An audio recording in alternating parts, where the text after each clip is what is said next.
Hablar con Jesús. Señor mío y Dios mío, creo firmemente que estás aquí, que me ves, que me oyes. Te adoro con profunda reverencia. Te pido perdón de mis pecados y gracia para hacer con fruto este rato de oración. Madre mía Inmaculada, San José mi Padre y Señor, Ángel de mi guarda, interced por mí. Hay muchos sucesos de la vida de Santa Teresa de Calcuta que son impresionantes, ¿no? Sobre todo por su generosidad, su entrega. Los que la conocieron cuentan que tenía los pies con unas graves deformaciones. Y se cree que esto no es una cosa congénita, algo con lo que ella haya nacido, sino que es una condición que más bien se desarrolló con el tiempo. Porque tenía la costumbre de que cuando tocaba elegir, en el caso concreto de los zapatos, elegía siempre los peores que llegaban de las donaciones. Siempre le llegaban zapatos usados y entonces revisaba ella entre el montón y se quedaba con el peor par. De modo que los mejores quedaban para los niños y para los pobres. Evidentemente no es que Santa Teresa de Calcuta tuviese mal gusto, ni tampoco que ella fuese masoquista, sino que vivió siempre con un criterio muy claro. El amor. Primero, el amor. Y siempre que toque elegir el amor.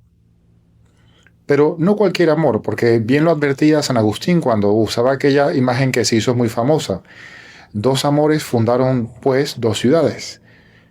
El amor propio, hasta el desprecio de Dios, fundó la ciudad terrena. Y el amor de Dios, hasta el desprecio propio de sí mismo, la ciudad celestial. En el caso de Santa Teresa de Calcuta, es evidente cuál fue el amor que ella eligió, el amor a Dios hasta el desprecio de sí mismo. Y en el ámbito de las virtudes, al amor se le suele llamar también caridad, tanto aquella que dirigimos a Dios como la caridad que usamos habitualmente, ¿no? La caridad con el prójimo. Y tú, Señor, has dejado también muy claro el criterio.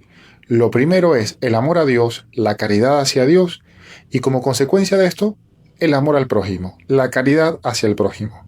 En esto se resumen la ley y los profetas. Palabra de Dios, ¿no? Porque tú, Señor, no viniste a abolir la ley, sino a llevarla a su perfección, es decir, a darle su cumplimiento, a revelar cuál era el sentido inicial con el que se le dio esta ley a Moisés para el pueblo de Israel. Y ese es el criterio principal, primero de todos, es el amor. Y para que nada de esto quede así en teoría de escritorio, qué bonito hablar del amor, qué bonito mandar una cadena de WhatsApp que hable del amor, qué bonito mandar, no sé, un piolín que dice Dios te ama. Resulta que Dios nos da ejemplos muy concretos de cómo hay que vivir este amor. Dios el primero. El amor de aquel que nadie tiene mayor amor que aquel que da la vida por sus amigos. Y en este campo de la caridad no es que Dios sea como el domador de bestias, ¿no? Que obliga a saltar por el aro de fuego a punta de látigo, sino que Dios mismo es el que se somete libremente a esta misma ley que Él está dando, la ley del amor, para que tú y yo tengamos ejemplo claro y sobre todo para que cuando nos cueste vivirla, no nos sintamos solos. Estos son los pasos que han seguido los mártires. Hoy, por ejemplo, sin ir muy lejos, hoy celebramos la memoria de Santa Inés, una mujer que prefirió morir antes que mancillar su amor a Dios. Es decir, que eligió el amor. Y así vivieron tantos mártires en la historia de la Iglesia. Pero como a ti y a mí, de ordinario, Dios no nos va a pedir la prueba del martirio para demostrar ese amor que le tenemos, resulta que Dios también nos da ejemplo de cómo vivir esta virtud, esta ley de la caridad, en situaciones más concretas de la vida normal. Y eso es lo que contemplamos en el Evangelio de hoy. Porque allí escuchamos que Jesús está en la sinagoga, allí se encuentra con un hombre que tenía la mano paralizada, y la situación se complica inmediatamente porque el día que sucede todo esto es sábado, el día del descanso sagrado por ley para todo el pueblo de Israel. Pero la tensión no está entre Jesús y el hombre que quiere ser curado, sino entre Jesús y un grupo de gente que observaba muy bien la ley, los fariseos, que de hecho están allí espiando al Señor. Y el texto nos dice, le acechaban para ver si curaba en sábado y poderlo acusar. Caray, qué ironía, ¿no? Justo en la casa de oración, en el día de la bendición, el día sábado, el corazón de algunos lo que está lleno es de malicia, de cálculo. El propósito no es dar mayor gloria a Dios por un milagro que se va a producir, sino, bueno, ver si esta persona cumple con mis criterios. No tienen intención de alegrarse porque un hermano se acaba de liberar de su yugo, de su opresión, sino encontrar hasta la más mínima falta para poder condenar. Y por eso para ellos la ley no libera, no lleva al sentido original de la ley, que es el de amar a Dios, sino que es más bien, la ley es una ocasión de trampa, un arma para criticar a los demás. No es para nada un camino para la vida. Pero ¿cómo pretenden engañar a Jesús? Obviamente Él no se esconde, Él le hace frente a la hipocresía, al legalismo, llama al hombre al centro y le dice, ponte al centro, ponte en medio. Y en este gesto tan pequeño, esta palabra tan breve que nos pone el evangelista, al poner al centro, en el centro a este enfermo, Jesús nos enseña que el sufrimiento humano, la necesidad del prójimo, debe ser siempre el centro de nuestra atención y de nuestros esfuerzos. Así, vivir la caridad con quien puede necesitarla es una obligación del cristiano.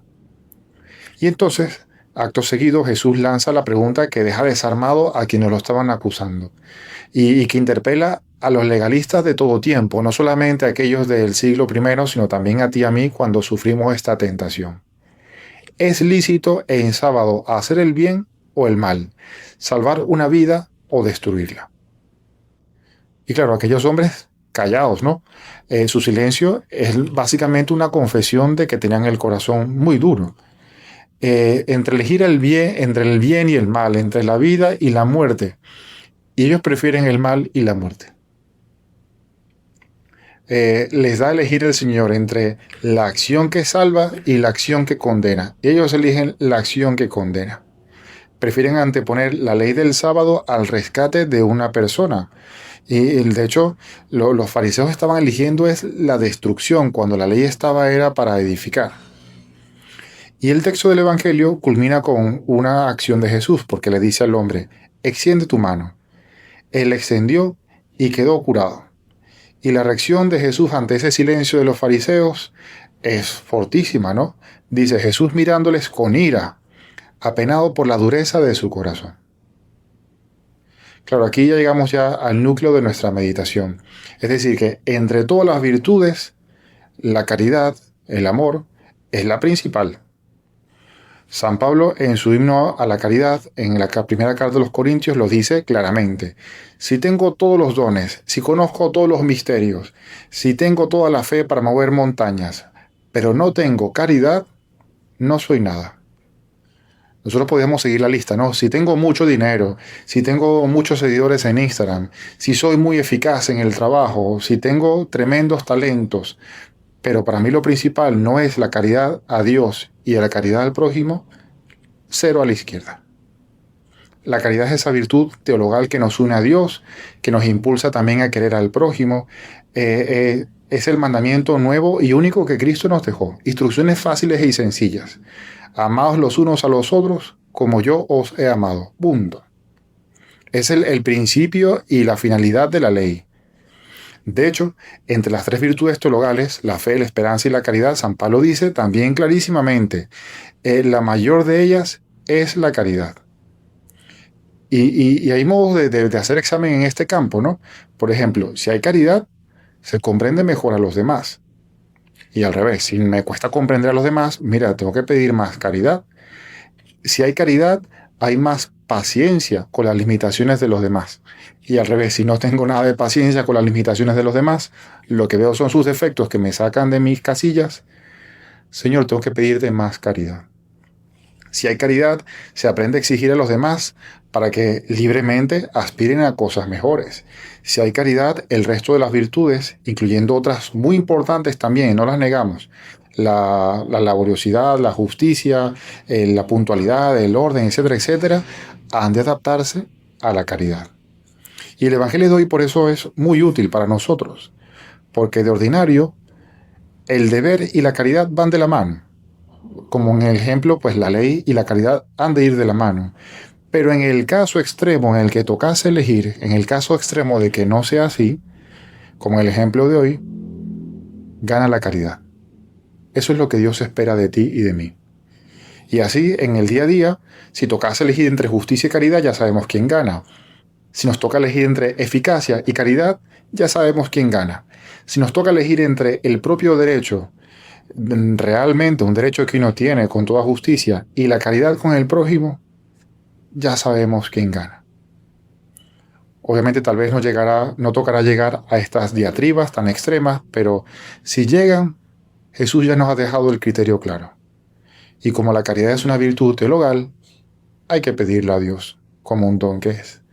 Bueno, vamos a aprovechar esta memoria de Santa Inés para que por su intercesión vivamos con este criterio claro de saber que cuando toque elegir, siempre primero el amor a Dios y el amor al prójimo por encima de todo. Te doy gracias, Dios mío, por los buenos propósitos, afectos e inspiraciones que me has comunicado en esta meditación. Te pido ayuda para ponerlos por obra. Madre mía Inmaculada, San José mi Padre y Señor, Ángel de mi guarda, interced por mí.